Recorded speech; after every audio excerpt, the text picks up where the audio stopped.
Today, we're going to look at a fascinating pattern of change that's playing out across three very different regions. But here's the twist. Just when the story seems to be following a predictable script, a new wildcard enters the scene: artificial intelligence. And believe me, it might just flip the entire board. Let's get into it.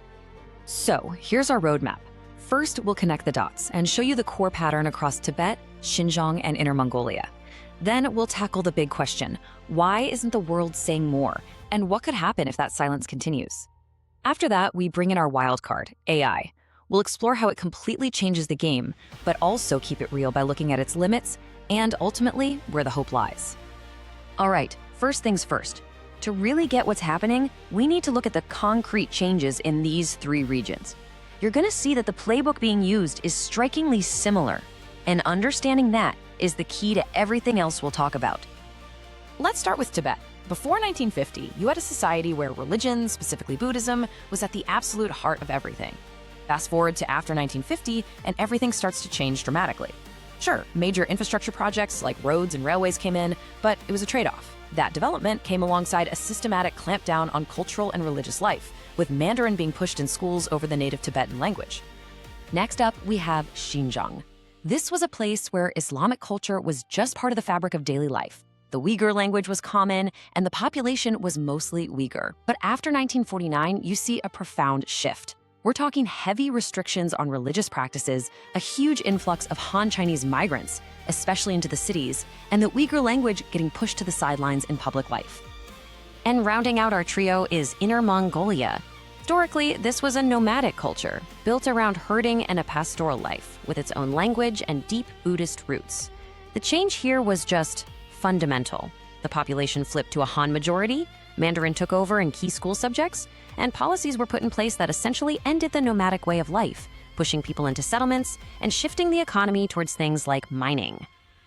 And when you lay it all out like this, man, the pattern just jumps out at you. In all three places, you see religion getting restricted, local languages getting sidelined for Mandarin, traditional cultures being reshaped, and a major demographic shift with Han migration. It's an incredibly clear and consistent pattern. So this begs the obvious question, right? If the pattern is so clear, why haven't we seen a bigger, more forceful reaction from the rest of the world? Let's break down the complex reasons for that global silence. It really is the million-dollar question here. Why isn't the world pushing back harder? And the answer isn't simple. It's not just one thing. It's this tangled web of economic dependency, genuine fear, and some very clever geopolitical strategy. It really boils down to these 6 key factors. You've got the huge economic ties. So many countries depend on Chinese trade. There's a real fear of economic or political retaliation. Then you have the UN Security Council veto, which can block any serious action. Not to mention, any kind of military option is just astronomically expensive and risky.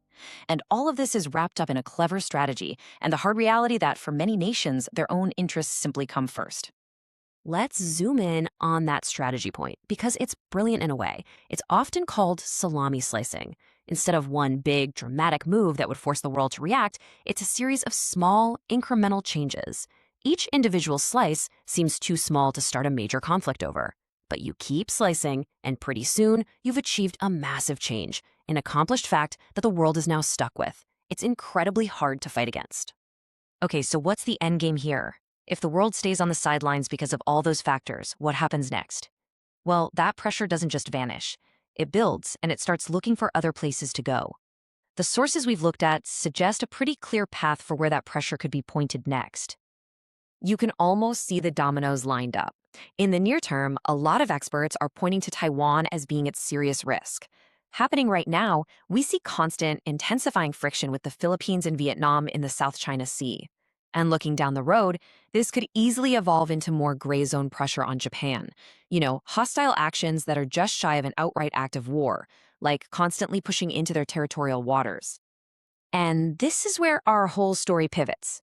We've laid out the pattern, the reasons for global inaction, and the scary consequences. But now we have to throw a massive wildcard into the mix: artificial intelligence. But let's get one thing straight right off the bat. AI is not a magic wand. It doesn't have an army. It doesn't have guns. It can't physically make a country do something it doesn't want to do.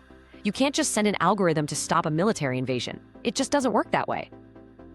And this is the absolute key to understanding this, AI's real power is indirect.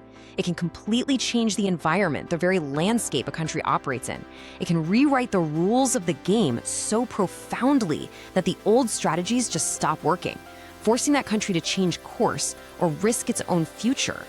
So how on earth does it do that? Let's break down the main ways AI starts to apply this quiet but incredibly powerful pressure.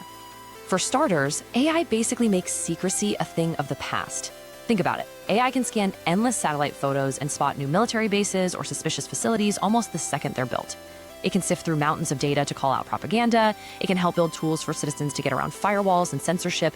It just makes it incredibly, incredibly hard for a state to hide what it's doing. Second, AI is a massive accelerator for change.